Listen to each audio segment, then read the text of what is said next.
How's it going? Welcome back, my wonderful wise ones, to another fantastic video with your host, the Savior.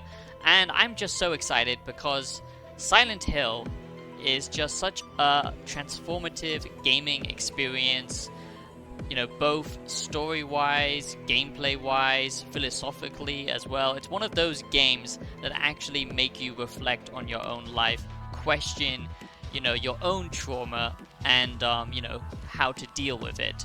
And it's just a good horror game as well. You know, there's many games that try to do horror well, but a lot of them result in the same thing over and over again. You know, classic jump scares, Markiplier's milk.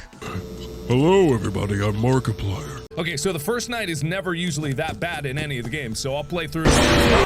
The original games are special for a reason. It's not just the atmosphere that the games gave you, but it's also the, you know, unique aspects of gameplay, story, and sound design. It's been now close to over 13 years since the last Silent Hill game. We did actually get, you know, of course, the remake, which kind of made it popular again. It gave it a graphical overhaul, but it wasn't just that. They added a lot of gameplay changes to that as well. Most of it was actually a benefit, I would say, especially story-wise. It just made it even more fleshed out and, I don't know, just even more creepy in some areas. So today I'm going to be discussing Silent Hill F, and this is the game that's now set in 1960s Japan. So already it's a very interesting and unique take on, you know, horror and just gaming in general. We don't see many games set in the 1960s, especially 1960s Japan. You know, we've had games like Mafia and stuff like that, or, you know, around that kind of theming of the 50s, 60s, but not in Japan. So I'm very, very excited. As someone who has now lived in Japan for over 2 years, I live close to Yokohama, if you want to know, I guess. Oh my god! The streets are so well designed and authentic. So I think for a lot of people, this is really going to feel, you know, like transformative, because it feels like you are literally being transported into this time period, and the setting and the authenticity of it is really good. So I'm going to be talking about the early access stuff that I've managed to see hands-on at Tokyo Game Show. Now, I do hope you enjoy this Silent Hill F reviews video, and if you do and you want to watch my full Silent Hill F review video coming out very shortly, I simply ask that you subscribe to the channel so you don't miss out. It's very important to me right now, building my community, working on my philosophical content as well, because there's just so much hatred out there at the moment, so much tribal mentality, and this is something I always preach on my channel, is, you know, against group mentality. Group think is the most dangerous thing, and that is what I'm trying to destroy on my channel and with my community. So if you love gaming analysis, early reviews, deep reviews on games, and philosophical content, I blend them all together on this channel. So become a wise one. It's very important. If you're looking for an old school community on YouTube that actually values discussions, sharing different ideas and opinions, it's very important. I'm trying to create, you know, a community of intellectual gamers. I just had to make that message clear because I've, you know, been affected by the news coming out of America recently, and it's just something I feel very strongly about, so I hope you don't mind. So the first thing I want to discuss in this Silent Hill F reviews discussion, and I will talk about my speculation for the reviews for Silent Hill F at the end of the video, like I always do. I do this for big games that I truly am passionate about and care about, and then I do my early access review, and maybe at some point I'll do a, you know, callback yearly review analyzing the game further and its philosophical themes. And one thing I have to stress right off the bat, and this is very important for people who are men of culture like myself, the writing in this game is going to probably be the best writing in any Silent Hill game, okay? What? What? And that's a big, big thing. Some people might say that the Silent Hill games, or all horror games in general, are basically walking simulators, you know, roller coaster rides on rails, as it were. So that's why the writing in this elevates it a lot, because it's about the story, it's about the vibe, okay? This is being written by one of the best narrative writers of psychological horror, okay? and this is kind of a subgenre over here in Japan. If you're familiar with the series When They Cry, basically it's a manga slash anime series that focuses around, you know, like a small village and then shit goes down basically, and it's a psychological horror anime, but the writer of that series is the writer for this game, and a lot of people have missed that fact. It's a huge benefit because he is one of the best writers in that genre. I don't watch anime anymore. I used to, like when I was a teenager. Now I live in Japan. I don't really care about it. You know, I'm here for the culture, the real culture, funny enough. Oh my god! But I will be honest, one of the first things that got me interested in the culture was, you know, that kind of storytelling. And it's so cool. It just feels like a nice callback that one of the best directors is actually working authentically with, you know, a Japanese story. So it's a big benefit. I think it's going to be very interesting setting-wise because it's set in this tiny little village, and this village is still very much into Shintoism, you know, Shinto gods and all that kind of stuff, the old religion of Japan before Buddhism and Christianity kind of came here. So basically this community is still very old-fashioned. Also, it's very repressive of, you know, women in that time period, of course, as well, because you have to respect the woman.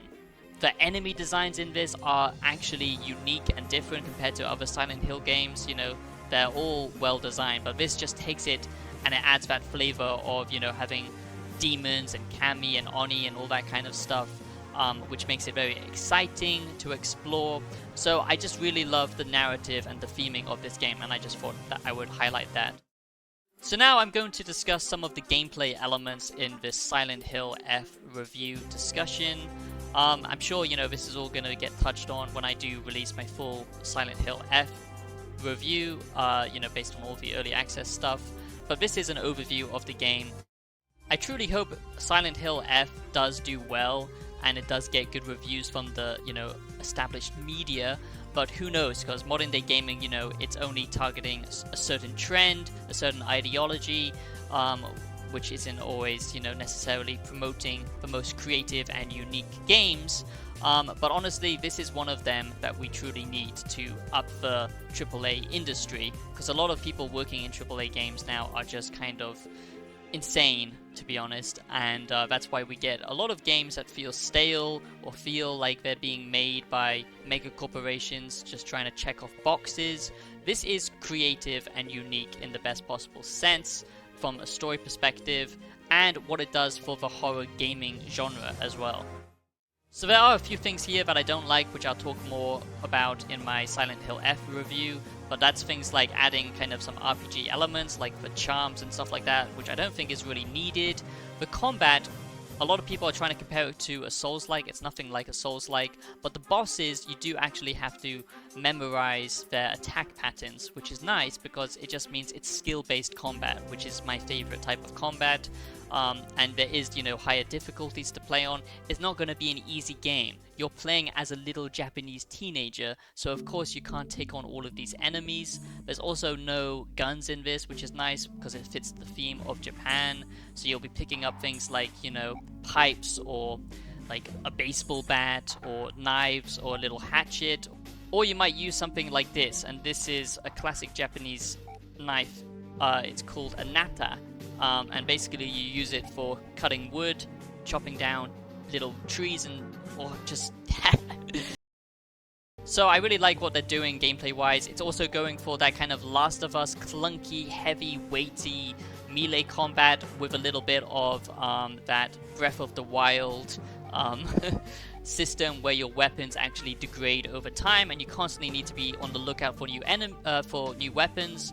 The best thing about this is you actually have to run away from the enemies. It's not like you have to fight every single enemy. No, it lets you run and it encourages you to run. And some of the bosses even are kind of secretly disguised as puzzles and stuff like that, which is very interesting. It's not just all combat focused, but there is a dodge, there is a parry mechanic, there's this slow down feature, focus time. Now if you're interested in Silent Hill F, but perhaps, you know, there's some features in it that you don't like I said, it can be a very hardcore experience, or perhaps you want to make it even more of a hardcore experience like the older games, I have you covered thanks to Xmod. a platform that allows for trainers and modding of all your favorite games and brand new games releasing at day one.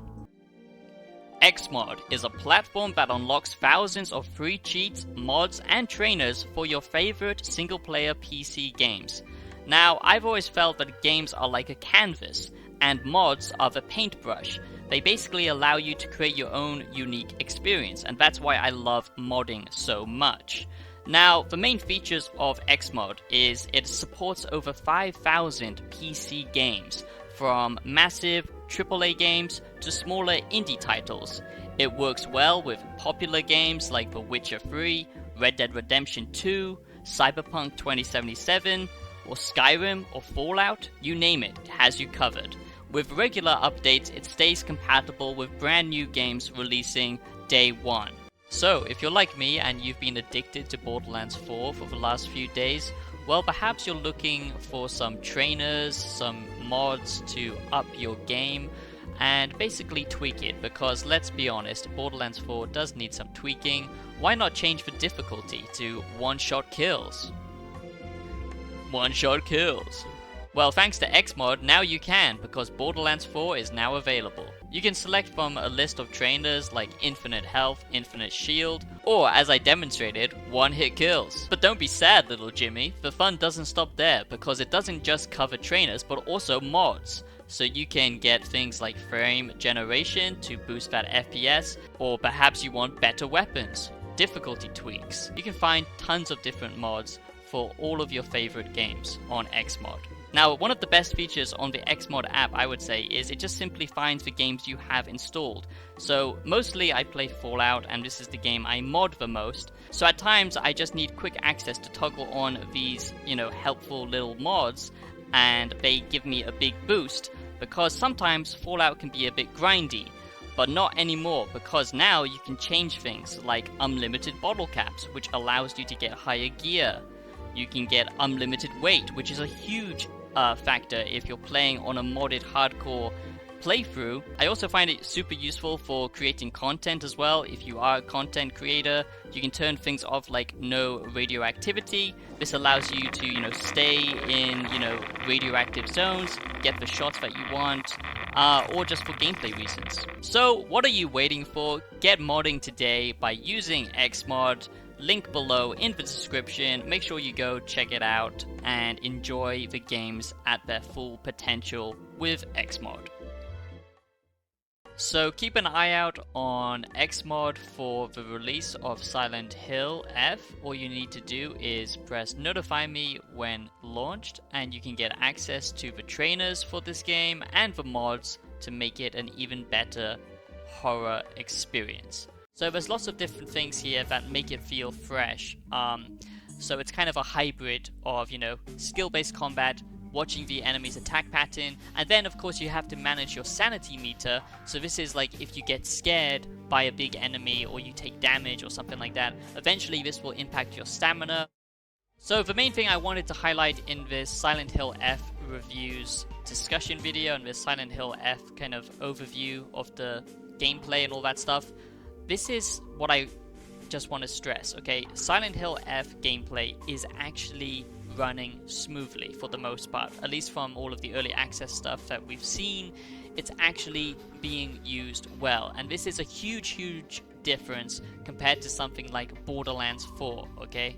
I wanted to make that absolutely crystal clear because a lot of people hate Unreal Engine. I absolutely hate Unreal Engine with a passion. I think it's ruining modern day gaming and AAA games especially. It's kind of an easy built-in slop engine that developers don't have to work too hard to get nice looking effects and stuff like that. And I'm not a game developer, I'm sure there's a lot I don't know what I'm talking about, but I do know that you can actually optimize this to run well. There are games using this, like the finals, like this game, that are actually running at high FPS without stutters. So people, supporting Borderlands 4 and, what that crazy director is saying is just insane, because there's no reason for games to be running this badly, but this engine is just badly optimized usually, but at least they took the time to actually optimize it.